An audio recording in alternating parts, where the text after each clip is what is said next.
Think back to a moment as a child. A moment when you were upset. Maybe you were crying. Or scared. Or you just needed someone to listen. Now, think about what happened next. Were you comforted? Or were you told to stop being so dramatic? Were your feelings heard?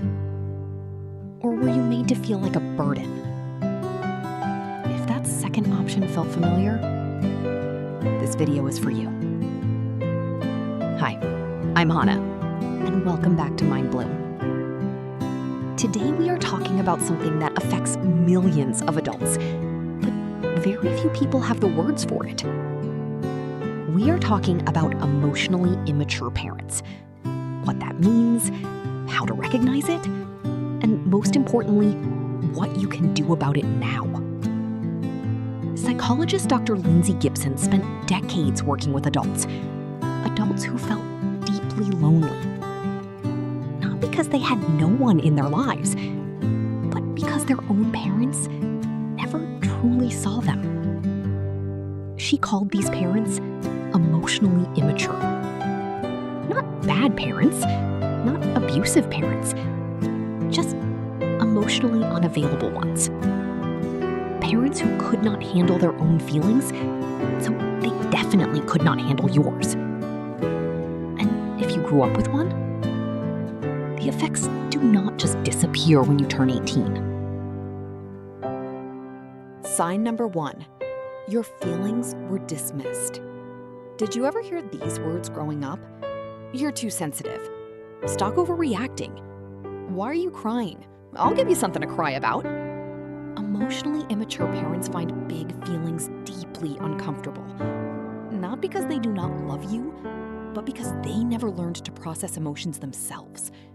So when you brought your feelings to them, they shut it down. Or worse, they made it about them. You think you have it hard? Let me tell you about my day. Over time, you learned to stop sharing, to handle everything alone, to shrink yourself just to keep the peace. Sign number 2, you felt responsible for your parents' emotions. Did you spend your childhood watching your parents' mood, adjusting yourself to match it? Psychologists call this being parentified. It means the emotional roles got reversed.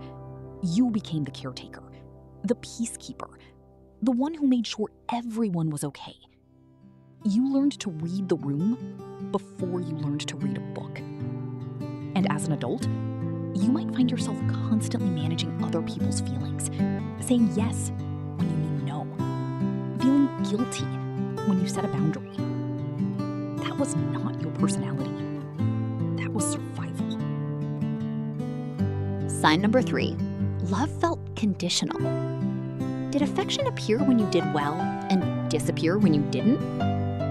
Emotionally immature parents often love through achievement. They show up at the recital.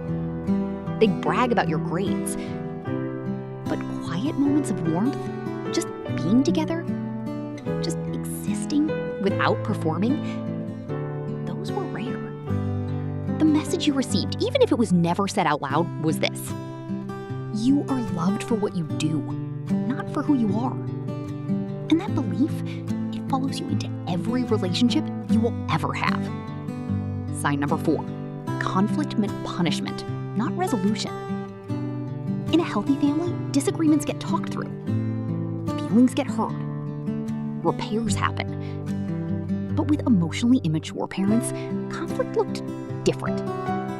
It meant silence, coldness, guilt trips, or explosive anger, followed by pretending nothing happened.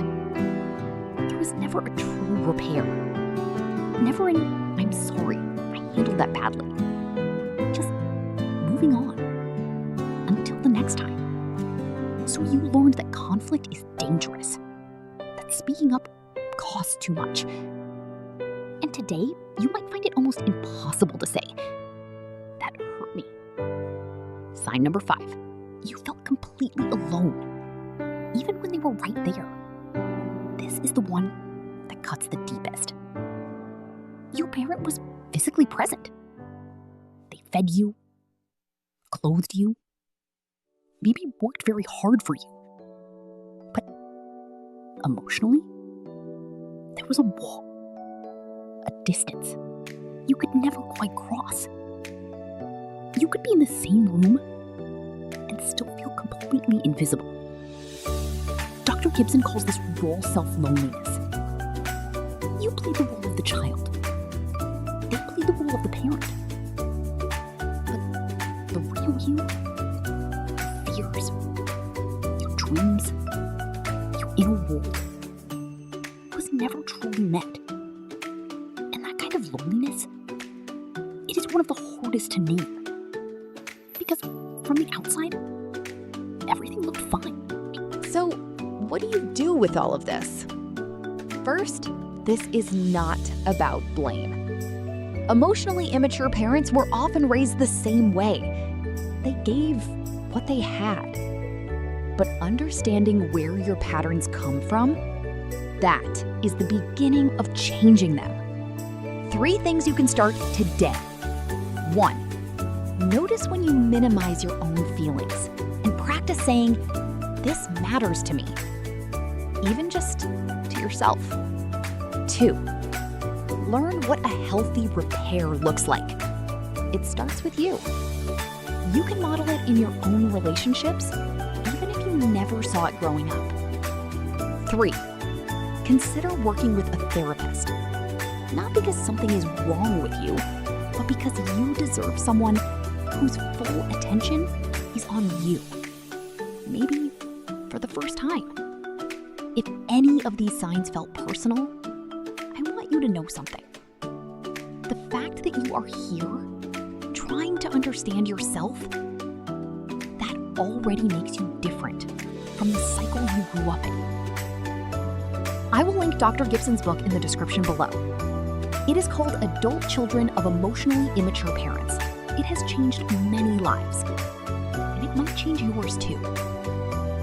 If this video helped you feel seen, share it with someone who needs to hear it today. I'm Hana, and I will see you in the next one. Take care.